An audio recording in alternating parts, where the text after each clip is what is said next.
Today, really, we've got a really tight schedule. We've got a lot of things on to show you. From all over Australia, these people have come together to learn the secrets of property investing in Melbourne. So today, we're really going to give you a bit of an understanding of what's really happening on the ground. So there's a lot of development still to occur in Melbourne. Their mentors today are Matt Bateman and Luke Harris. Between them, these two have amassed an investment portfolio worth $150 million. Things are going to be changing dramatically. Obviously, there's a lot of talk about negative gearing, and with the upcoming federal election, there's a lot of things that could potentially change in the property market. Their pitch is that even in uncertain times, there's money to be made in property if you know what you're doing. There are properties, even in this downturning market, that are still growing and still performing really strongly. The question is, where do you find them, or how do you find them? Who actually owns an investment property? Okay, or two. For those on the bus, negative gearing is a big part of property's appeal. Keep your hands up if you've used at any point in time the benefits of taxation or negative gearing to maintain that property. Okay, so majority of you. Thank you. I don't believe that negative gearing alone is the problem behind obviously rising property prices or rising unaffordability. There are other factors, and if we're going to be real about having a debate about tax and tax reform, I don't think we should just tinker at the margin. I'd like to see negative gearing kept, yes. I just think as an investor it gives greater opportunity. Do you find that negative gearing gives you a real benefit? It works to my benefit as well as the renters and the tenants that I rent my house out to. So it works both ways. Negative gearing in one form or another has actually been available in Australia for much of the last century, but only widely used by property investors since the 1980s. The way it works is this. Say you earn $100,000 a year and pay a little less than $25,000 a year in tax. You buy an investment property, which earns you, say, $50,000 a year in rent. If your interest payments are, say, $60,000 a year, you can deduct the difference of $10,000 from your taxable income. So suddenly your taxable income is $90,000 a year, saving you about $4,000 a year in tax. By deducting the costs of other property expenses, you can reduce your tax bill even further. Negative gearing is clearly an incentive for investment.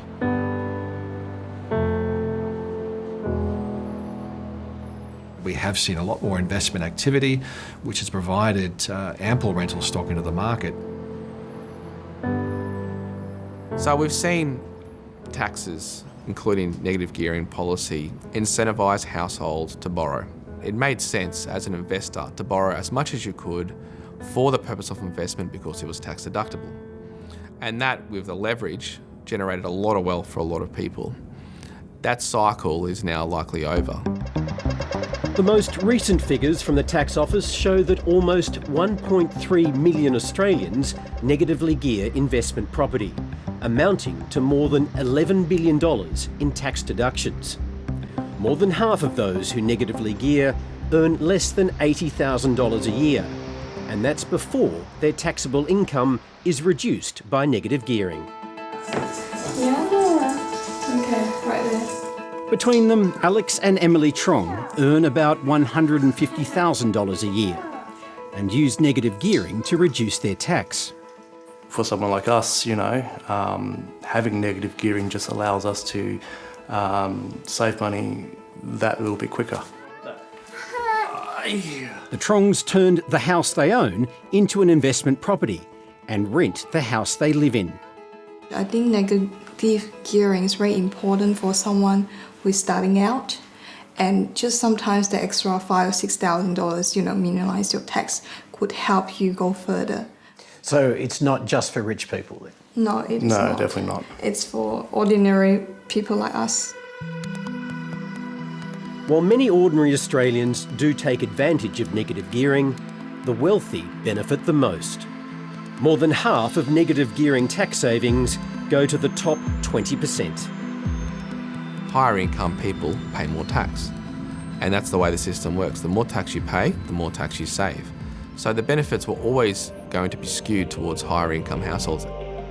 When we look at The people who use negative gearing, they're not necessarily rich. There are 58,000 teachers, 41,000 nurses and 20,000 police and emergency services. Labor will help level the playing field for first home buyers competing with investors. Reforming negative gearing has been Labor Party policy since the last federal election. And we will put the great Australian dream back within the reach of the working and middle class Australians who've been priced out of the housing market for too long. If it wins next year's election, Labor wants negative gearing to apply only to newly built properties. There will be no change for existing negatively geared properties, so that investors who've invested under the current tax law will not be disadvantaged by the change and a prospective change. Labor's also proposing to halve the capital gains tax discount from 50% to 25%. That means when investment properties or other investments such as shares are sold, 75% of the profit will be taxable as income. It's simple. If you own your own property, under Labor's policy, it will be worth less.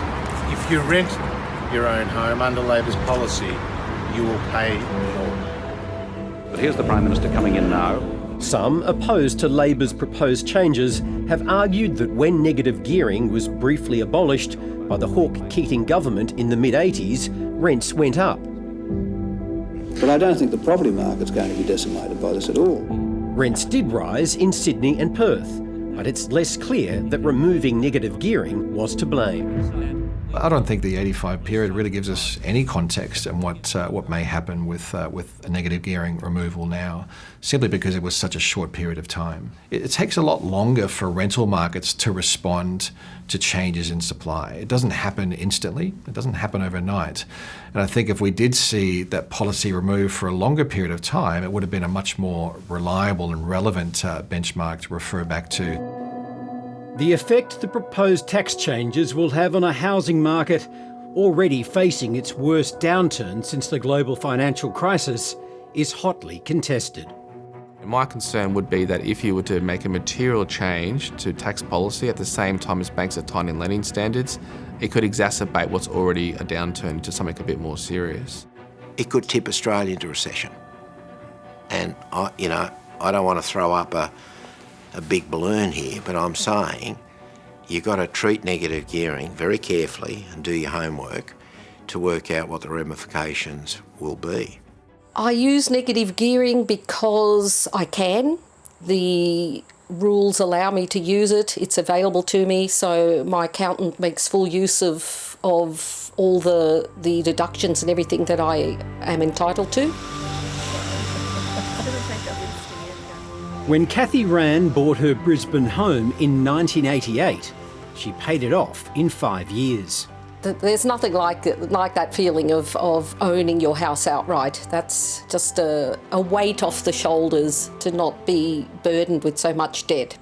Kathy now also owns an investment property, which she negatively gears, but she supports Labor's plan to wind it back. I would be in favour of it getting removed, even though I benefit from it, because I see how difficult it is to get into the property market for people who aren't already in it. It's not all nurses and it's not all, police officers who are investors. I just want to see a more level playing field, and I'd like to see more first home buyers get into the market, and I'd like to be able to visit my children and my grandchildren in their own homes. I do feel sorry for young people who won't have the opportunity to have an option of investing in home ownership. It's going to get tougher to jump on that bandwagon and come out as good a result as the baby boomers have. As you did. As I did, yeah. Getting young people back into the housing market is the primary goal of the proposed reforms to negative gearing. The government should be doing everything it can to help young people get into the property market. Obviously, affordability is challenging, particularly across the eastern seaboard. And in fact, we're already seeing home ownership rates in Australia fall. It's still quite high, but falling. And that's actually in contrast to what we're seeing in economies like the US, where we're seeing an increase in home ownership. I think the great Australian dream of buying a home is fading, and it's becoming increasingly difficult. So we are going to have to shift to a more normal global model, where many people rent for their whole lifetime, in fact. There's been plenty of research out there that shows younger generations tend not to want to make the large commitments to a mortgage or to take on a large level of debt, particularly if it means buying into the outer fringes, which is away from their friends and their family and away from where they work. I think they've already got it into there. It's already built? Yeah. Do you have that? Yeah, I've got those. A lot of people talk about whether mortgages are affordable, but not enough people think about whether they're desirable for young people.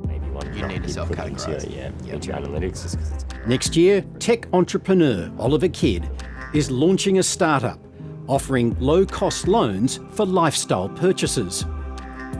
Oliver's betting the house on home ownership no longer being a priority for young people.